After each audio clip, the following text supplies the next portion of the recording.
4x4 Club Challenge is brought to you by Bridgestone, South Africa.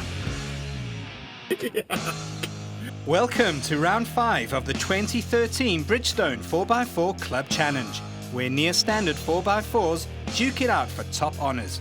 For this round, the competition returned to Moegatle, one of South Africa's so-called terror trails. This time round, the competition was hosted by the internet-based and 30,000-strong 4x4Community forum.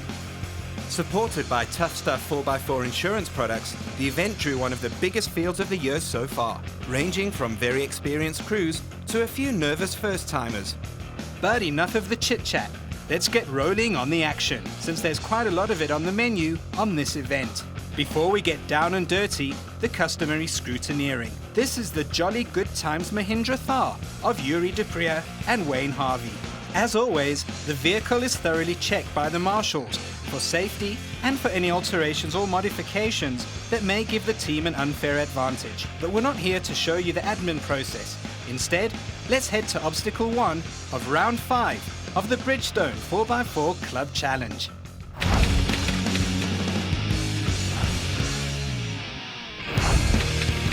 Opening the action account are Dean and Jackie van der Walt in their very standard Jeep Cherokee.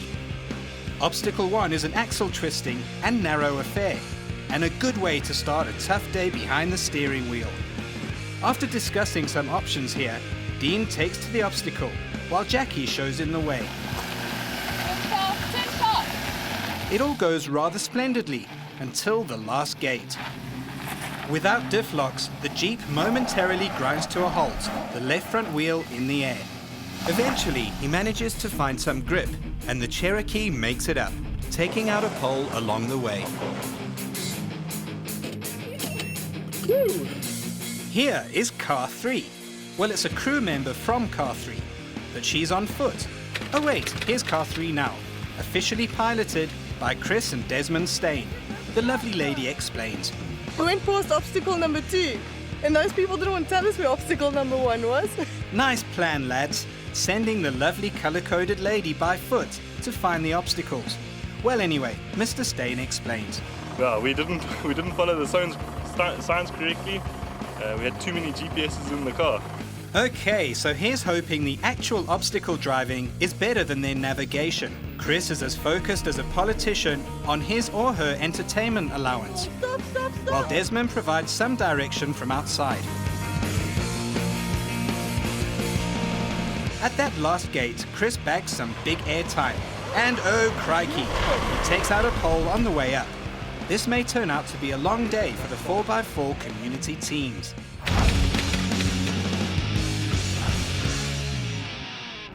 This is obstacle 2, and here are the Stain lads again to demonstrate. First, the 4x4s have to negotiate a tight turn and steep climb with a sharp crest. Directly after the crest is another nearly impossible turn to the left before the teams have to conquer another tricky climb up and exit through a last gate. Easy, yes? No siree, easy it ain't. This is Peter Smuts driving a Jeep Grand Cherokee with a big V8 engine. And that's a good thing on these tracks.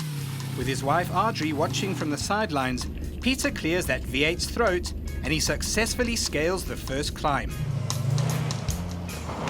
But then kills one pole dead. On the last climb, the Cherokee momentarily stops, but the quadra-drive system gets it through. Reino Black and Diane Bernardi are in another Jeep Grand Cherokee. With Diane giving directions from outside, Reino tackles the obstacle with all due speed. Oh no, indeed. Reino certainly gets through the obstacle, but he takes out 2 poles in the process. Mike McKinley and Samantha Rodriguez are in a Jeep Wrangler Rubicon, and the fleet-footed Samantha also acts as spotter for Mike. More over. But the Jeep also takes out that pole, and Samantha gets all excited about the last turn. Babe, I can't turn too early. I thought the turning circle was a bit better, but clearly not. We still hit a pole. But no, I thought we had a good turning circle.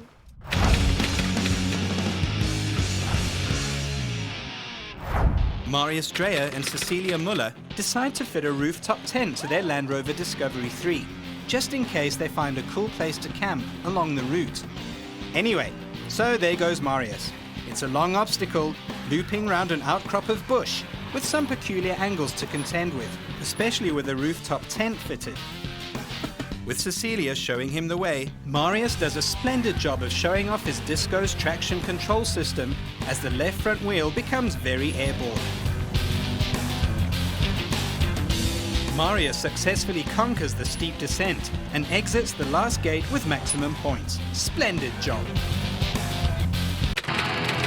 We're back, and after Marius Dreyer conquered obstacle 3 so easily, let's move along to obstacle 4. And here's another Land Rover.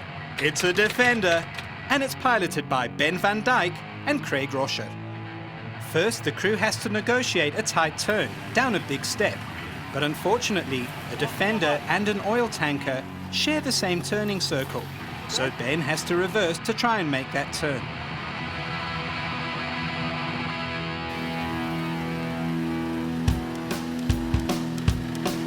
But he takes out the pole in any case. And with Craig showing him the way, the Landy climbs up and over some rather large rocks, says Ben. I drive a Defender, so the turning circle is counting against us. Yeah, that's all I can say. I'd say, as the marshals reconstruct their obstacle. And here is Marius and his Discovery 3 again. Clearly he hasn't found a good camping spot yet.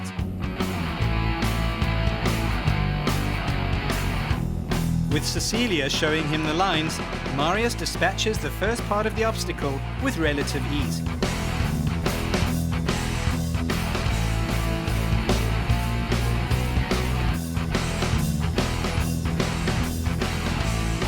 But now that tight turn on the steep decline looms, as Cecilia and a cameraman run for their lives.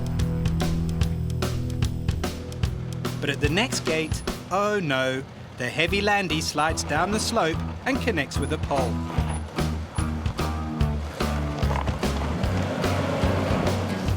Marius ambles through the rest of the obstacle. So what went down there? It's a bit wide, but it's awesome. Hey Cecilia, don't you think Marius should rather get himself a Toyota? No, not at all. He'll melt if he gets into a Toyota. Talking about a Toyota, this is Herdus and Flip Kotze in a Toyota.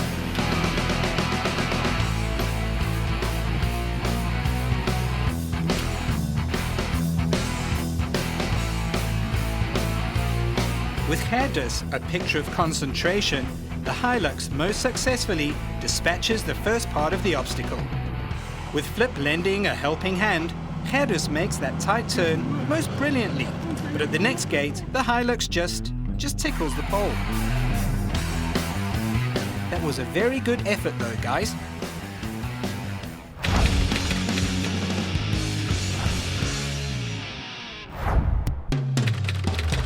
This is obstacle 5, and it's a mean, tough old climb up a slippery slope with a tricky summit that can easily catch out the unwary. Kobus Boerma and Sudhir Misra are our first clients here, and Kobus has a very clear-cut plan. Right, so time to see if Kobus's brilliant plan pans out in the Mahindra Thar.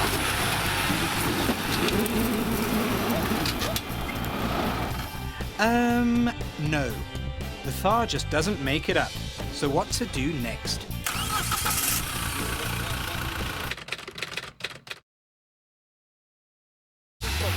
There goes the Mahindra Thar again. And with even more momentum, the Indian 4x4 flies up the obstacle. Now the Thar has to go down a steep descent and make a tight turn through the last gate to complete the obstacle. Oh crikey, the Mahindra takes out the last pole as well. Raymond and Anel Martin drive a zooped-up Suzuki Jimny, and it seems as if Raymond is also playing the momentum card here. And it works. Now just that descent and the tight turn. And by Jove, he could have driven sideways through that gate in the tiny Jimny. Hey Raymond, it looks like your Suzuki digs this place. Yeah, no, the Jimny loves Moegatle. It really does. So let's see if this obstacle also likes Toyota Prados. This is Dirk and Yolandi Lowe's V6 Prado, also attacking the obstacle with some momentum. But it doesn't get over that first ridge. Dirk rolls down the hill and tries again. This time on a different line. And straight over a pole. At least he made it up.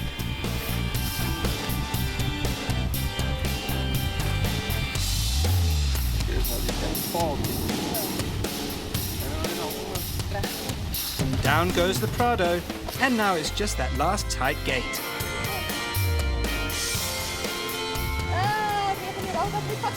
Dirk stops, and it looks as if he's going to reverse. But no, he commences to flatten that pole very, well, flat.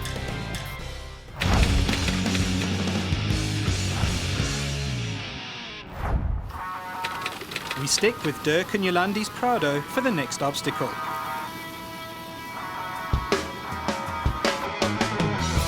It's a steep, rutted climb, which the Prado easily dispatches.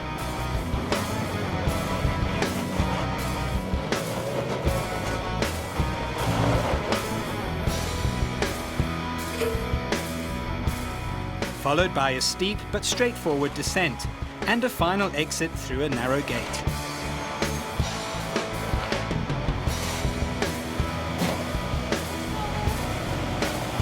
This was one of the easier obstacles on the track, so let's move right along to something that wasn't quite as easy.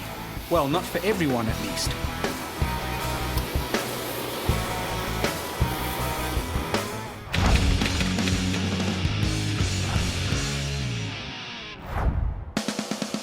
Obstacle 7 comprised some old tyres, a chain, a dry river bed full of sticky sand, and a few twists and turns. Essentially, the competitors had to hook up the conglomerate of tyres behind their 4x4s and successfully negotiate a loop route through the sand. This is Dani Tate and Leon Ferry in a Suzuki powered by a very tiny Japanese engine. The little Suzuki dispatches the first section quite easily, but on the return leg, things go, well, not so well. The SJ spins to a halt, and Dani reverses a meter. Then he lets all those few horses do the talking.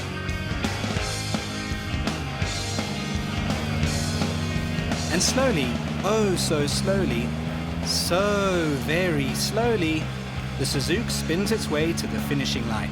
Not bad for a 4x4 powered by air.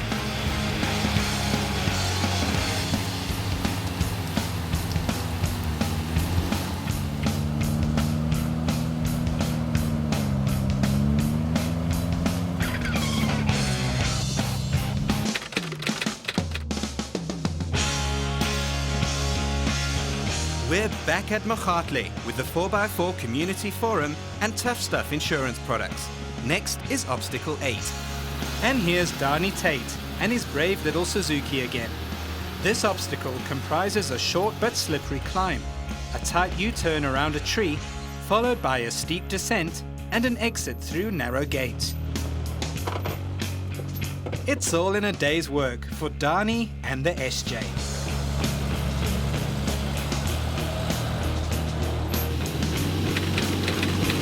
Next are Johan and Marika Reichel in a Toyota Fortuner. Johan completes the climb easily enough, but that tight turn at the top proves too tight for the Fortuner, and he has to stop and reverse. Niks te sê van stop en reverse net, hè. Nou gaan jy sien dat gaan punte tel teen my omdat ek nie gebraai kry nie.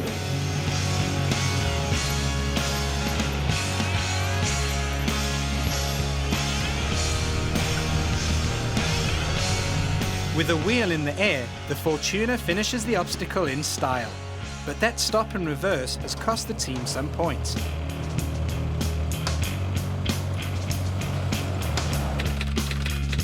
Next is the Jeep Wrangler Rubicon of Johan Swift and Dieter Skarp. The Jeep skips up the ascent, and now it has to make the turn. jy gaan het maak, dan ry. In the process of turning, Johan doesn't really take to the fauna very much, but at least he completes the obstacle, albeit with a few points deducted for that brazen move.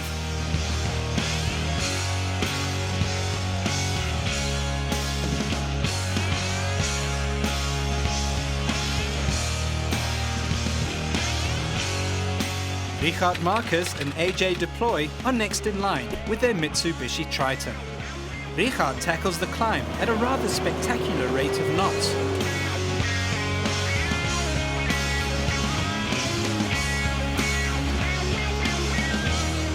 But the Triton also can't make that turn.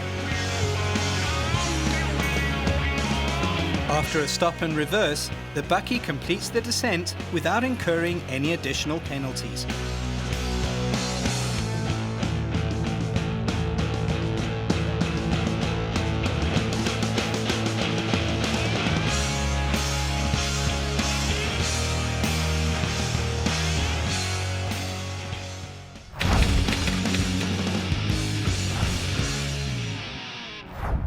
This is Obstacle 9, a tricky side slope business, as the 4x4s have to improvise some to avoid those irritating poles. As Johan and Marika Reichel demonstrate, with the correct momentum and a careful aim, it certainly is possible to get through here with full marks. This is Hannes Janse van Rensburg and his co-pilot Koos Hallett from Lichtenberg, who have a particular dislike for side slopes. Okay. Okay.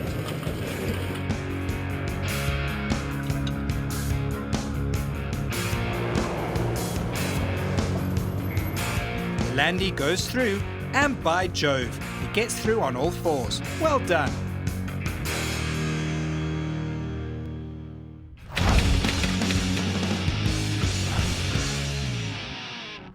Manny de Freitas and Eduard Roeder are our first customers at the last obstacle of the day, and it's a pretty scary one, especially if you're a rookie. It starts with a steep climb over some ruts, and you have to get your line right here. Otherwise you end up like the Fortuna, and you have to reverse and take another run at the incline.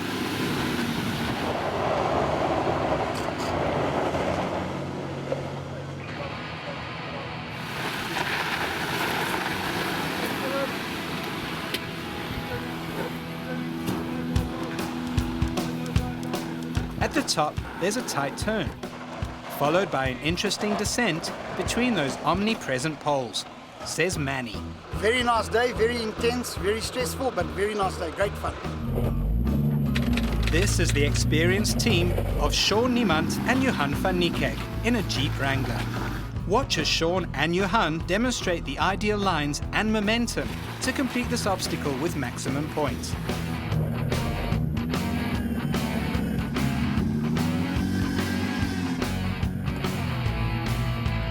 Yep, that's how to do it. And now that you've seen how to do it, here's an example of mostly how not to do it. The far less experienced team of Ian Gulpin and Walter Leibrandt are in another Land Rover Discovery 1 V8, which doesn't have front or rear differential locks. Taking the wrong line, Ian and the Landy grind to a precarious halt, as Walter, the spotter, sums up the situation quite succinctly. Yes! Inside the disco, Ian and his passenger aren't exactly happy chappies. Marshals? Marshal? Ek het assistance nodig. Yes. Kan die kar rol? Kan nie rol nie. Okay.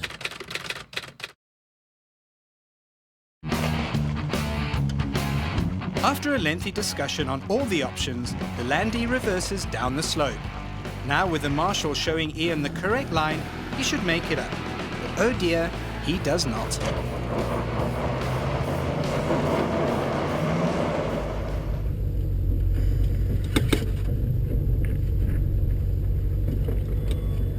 After another botched attempt, there are some more negotiations and remunerations.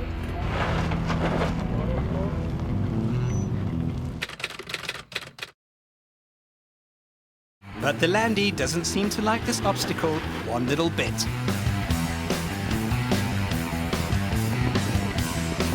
And finally, with no more advice to give, the Marshall and Ian decide to call it quits for the Landy and for obstacle 10. Now all that remains is to get back to the Moegatle base for the prize giving. But this is easier said than done, as some of the competitors and officials find out.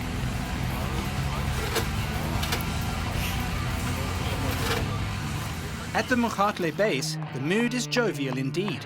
It's been a brilliant day of 4x4 adventure, blood, sweat and gears. Just before we get to the winners though, a quick reminder of what's up for grabs as prizes.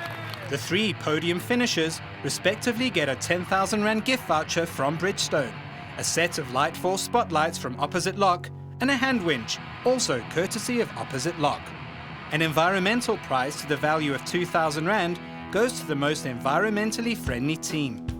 The overall winner of the challenge will drive off with a Conqueror off-road trailer to the value of 50,000 Rand, while the runners-up will receive a fully adjustable Tough Dog suspension worth 20,000 Rand from Opposite Lock. The 4x4 Community Forum and Tuffstuff Insurance Product winners are, in 3rd place, Yuri Dupriya and Wayne Harvey in the Mahindra Thar, and in 2nd place, the amazing little Suzuki of Dani Tate and Leon Farid, who again proved that size definitely counts. And the winners of this round are Corne van der Merwe and Freddie Siebert driving a Jeep. Corne and Freddie bagged a 10,000 Rand tyre voucher from Bridgestone for their trouble. Next week, we head to the Rhino Park complex east of Pretoria for the McCarthy 4x4 Club's event. Till then.